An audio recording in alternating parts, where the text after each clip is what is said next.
expected a quiet bride who'd follow orders. She argued before the trunk hit the platform. The woman who stepped off the train at Redhill Station was not what Jasper Cade had ordered. He had written to the matrimonial agency in Chicago and specified his requirements with the precision of a man ordering lumber. Healthy, of good temperament, accustomed to hard work, and, he had underlined this twice, of a quiet and agreeable disposition. He had imagined a small woman with a soft voice who would cook his meals and mend his shirts and occupy the house the way good furniture occupies a room, present, functional, unobtrusive. He had imagined contentment without complication. He had imagined wrong. What he got was Thea Lundgren. She was 26, tall for a woman, with wheat-colored hair braided in a crown around her head and blue eyes that assessed the platform and the town, and the man waiting at the end of it with the swift, unsentimental evaluation of someone pricing livestock. She wore a traveling dress that had been mended at the shoulder and carried herself with the straight-backed posture of a person who had been told to sit down many times and had not. Jasper stood at the platform gate with his hat in his hands, trying to reconcile the woman walking toward him with the brief, careful letter she had sent. The letter had been polite, grammatically sound, and had mentioned her Swedish parentage and her experience keeping house for her father's farming family in Minnesota. It had not mentioned that she was nearly as tall as he was. It had not mentioned the jaw, which was set in a way that suggested she had opinions and intended to share them. "Mr. Cade," she said, stopping 3 feet from him. Her accent was slight, a softening of certain consonants that placed her origins without defining them. "Miss Lundgren." "Mrs.," she corrected. "I was married before. My husband died of typhus 2 years ago." Jasper blinked. "Your letter did not mention a previous marriage. Your advertisement did not ask about previous marriages. It asked for a woman of good temperament. I have a good temperament. It asked for someone accustomed to hard work. I have worked since I was 11 years old. It asked for a quiet disposition." She paused. "That part may have been optimistic on my part." Jasper looked at her. He was 33, a horse rancher who had built his operation from 12 head and a borrowed corral into one of the better breeding operations in the Montana Territory. He was a man who valued order, predictability, and the certainty that came from knowing exactly what to expect. Thea Lundgren was none of these things. "I need a wife who will manage a household," he said carefully, "not a partner in debate." "Then you should have married your housekeeper. Is there a wagon, or do we walk?" The ride to the ranch took 40 minutes, during which Thea asked more questions than any person had asked Jasper in a calendar year. She asked about the horses, the land, the water rights, the nearest town, the nearest doctor, the nearest school, the quality of the soil, and whether the chimney drew properly. Jasper answered each question with the brevity of a man who was used to talking to horses, which required fewer words and allowed for longer silences. "You do not say much," Thea observed. "I say what needs saying. In Minnesota, we say what needs saying, and then we say what we are thinking. It saves time." The ranch was a good one. A house of squared logs with a covered porch, a barn that held 16 horses, a corral, and a bunkhouse where 2 hired men lived during the working months. Thea walked through the house with the critical eye of a woman who had run a household before and recognized what was missing. The kitchen was functional but disorganized. The pantry was stocked with the essentials and nothing else. The house was clean in the way that a barn is clean, surfaces addressed, corners ignored. There were no pictures on the walls and no rugs on the floors, and the mantel above the fireplace held nothing but a tin cup and a lantern. It was the house of a man who had built his life around function and had not yet discovered that function without warmth was just another word for empty. The bedroom had a quilt that was clean and plain, and a window that looked out over the horse pasture, and Thea stood at that window and watched the horses move in the evening light, and thought that a man who bred horses this beautiful and lived in a house this bare was a man with a contradiction at his center. "You need curtains," she said. "I do not need curtains. The windows face west. In summer, the afternoon sun will heat the kitchen like an oven. You need curtains." "Miss Lundgren, Mrs. Lundgren," and you will need them by July. Jasper Cade was not accustomed to being told what he needed. He had run his ranch and his life with the same approach. Make a plan, execute the plan, adjust the plan only when the evidence demanded it. Thea Lundgren was evidence of a kind he had not anticipated, and he was not yet certain whether she demanded an adjustment or a complete revision. They were married the following Saturday by the circuit preacher, in the parlor of the ranch house, with the 2 hired men as witnesses. The ceremony was brief and businesslike, which suited both of them. Jasper gave Thea the bedroom and moved his things to the small room off the kitchen that he used as an office. Thea said nothing about this arrangement, which was the first quiet thing she had done since arriving. The quiet did not last.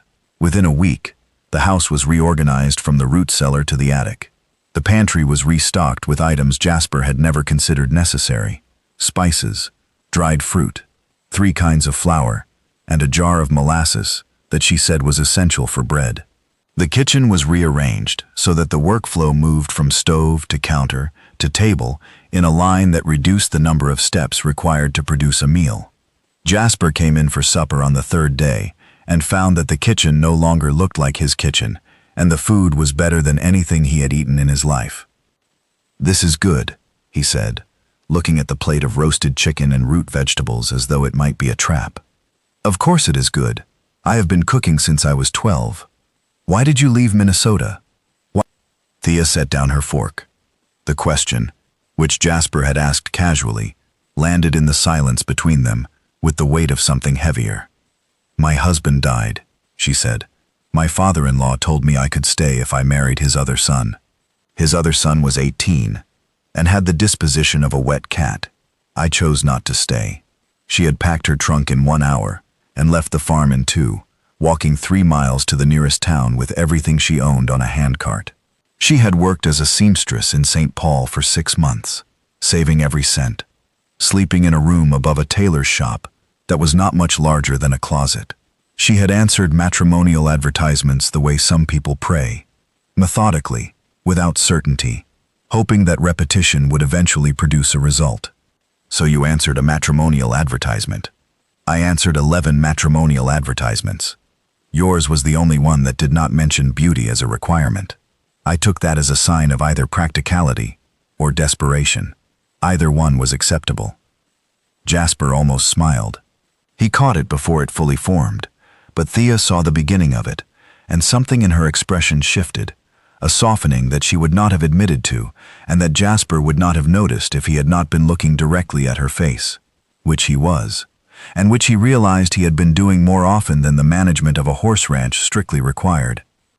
He began to notice other things too, the way she hummed while she worked, Swedish folk songs, melodies that were minor-keyed and wistful, and that she said her mother used to sing, the way she stood on the porch in the evenings and looked at the mountains with an expression that was not homesickness exactly, but a cousin of it, the look of a woman who had left everything familiar and was still deciding whether what she had found was worth what she had lost. He wanted to ask her if it was worth it. He did not ask, because he was afraid of the answer. One morning he came into the kitchen and found her sitting at the table with a letter in her hand and tears on her face. The letter was from her sister in Minnesota. Their father had died. Thea folded the letter and put it in her apron pocket and stood up and began making breakfast as though nothing had happened. Jasper stood in the doorway and did not know what to say. "I am sorry," he said, because it was the only thing that seemed honest. "Thank you," she said, and her voice cracked on the second word, and Jasper crossed the kitchen and put his hand on her shoulder, and she turned into him and pressed her face against his chest and wept. It was the first time she had touched him voluntarily, and his arms went around her before his mind caught up, and he held her while she cried for a father she would never see again, and a home she had left behind. The horses changed everything. Jasper had a mare in foal, a valuable animal that he had bred to a stallion from the Bitterroot Valley, and the foaling was expected in May. When it came wrong. The foal was breech, and the mare was in distress, and the hired men were at a line camp 20 miles away. Jasper worked the foaling alone for 2 hours himes. His arms ached and his shirt was soaked through, and the mare was screaming in a way that made his stomach knot, because he had heard that sound before, and he knew what it meant when a horse stopped fighting. He was losing her. He was losing both of them. Then the barn door opened and Thea came to the barn in her nightgown and a coat, and found him elbow-deep in trouble. "What do you need?" she said. "I need you to hold her head and keep her calm." Thea knelt in the straw and took the mare's head in her hands and spoke to her in Swedish, a low, musical stream of words that the horse could not understand but responded to nonetheless. The mare's breathing slowed. Her eyes stopped rolling. Thea held her steady while Jasper worked the foal, turning it, pulling it, coaxing it into the world with hands that were strong and gentle and covered in blood. The foal came at 3 in the morning, a leggy bay colt that stood on shaking legs and found his mother's side within minutes. Jasper sat in the straw with his back against the stall wall and his hands trembling from exertion. Thea sat beside him. They were both filthy and exhausted, and neither of them moved. "You were good," he said. "I have delivered calves. Horses are larger, but the principle is the same." The principle: hold on and do not let go. It applies to most things. He looked at her in the lamplight, this woman he had not wanted and had not expected, and who had reorganized his house and his kitchen, and, he was beginning to suspect, his understanding of what a marriage could be. She was sitting in the straw in a nightgown and a coat with her hair undone and straw in it, and she was the most competent person he had ever met, and the most infuriating, and the most necessary. "I was wrong about the curtains," he said. "I know you were wrong about the curtains." "I was wrong about other things too." Thea looked at him. The lamplight caught the blue of her eyes and the line of her jaw, and the small smile that she allowed onto her face, the first real one he had seen. "Which things?" she asked. "The quiet disposition. I do not think I want a quiet disposition." "Good, because you were never going to get one." The spring deepened, and the colt grew, and Thea made curtains for the west-facing windows, and Jasper admitted they helped. She planted a garden that was organized with the same ruthless efficiency she applied to everything, rows measured and labeled, each plant in its optimal position for sun and water. The neighbors, who had heard about Jasper Cade's mail-order bride and had expected someone meek and compliant, met Thea at the 4th of July, gathering in town, and revised their expectations within minutes.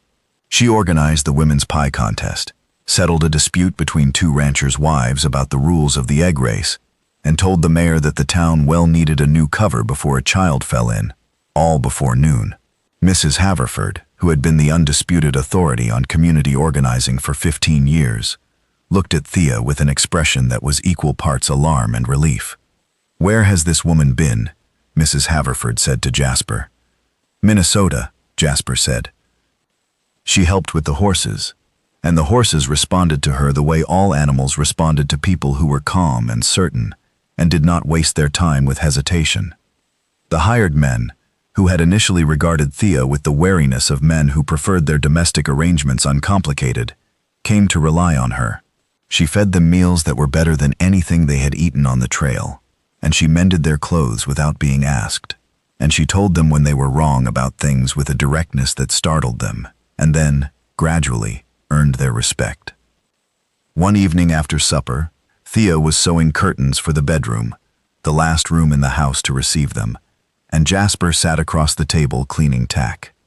The lamplight was soft, and the room was warm, and the only sounds were the needle through fabric, and the creak of leather, and the colt whinnying in the pasture. It was the most peaceful evening Jasper could remember, and it occurred to him, with the force of something that should have been obvious much sooner, that peace was not the same as quiet.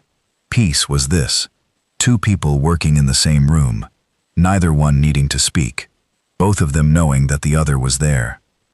Jasper found himself talking more, not dramatically more. He was still a man who preferred the company of horses to the company of most people, but more. He told Thea about his father, who had started the ranch with nothing. He told her about the mare he had lost to colic the year before, the best horse he had ever owned. He told her about the loneliness that he had mistaken for self-sufficiency, the way a man mistakes an empty house for a peaceful one. "You are not lonely now," Thea said. "No." "Good. Neither am I." One evening in July, With the curtains she had made filtering the western sun, and the house smelling of bread and molasses, and the colt running in the pasture, Jasper sat on the porch with his wife and said the thing he had been working toward for weeks. "I did not expect you," he said. "I know. I expected someone who would do as she was told, and keep quiet and not rearrange my kitchen. And instead, you got me. And instead, I got you." He looked at her. "I would not trade you for anything." Thea looked at the mountains, and the pasture, and the horses, and the life she had built, with a man who had wanted someone quiet, and gotten someone who argued before the trunk hit the platform. "Not even for a quiet wife?" she asked. "Especially not for a quiet wife." She leaned against his shoulder, and he put his arm around her, and the porch they sat on was exactly wide enough for two people who had found each other by accident and kept each other on purpose.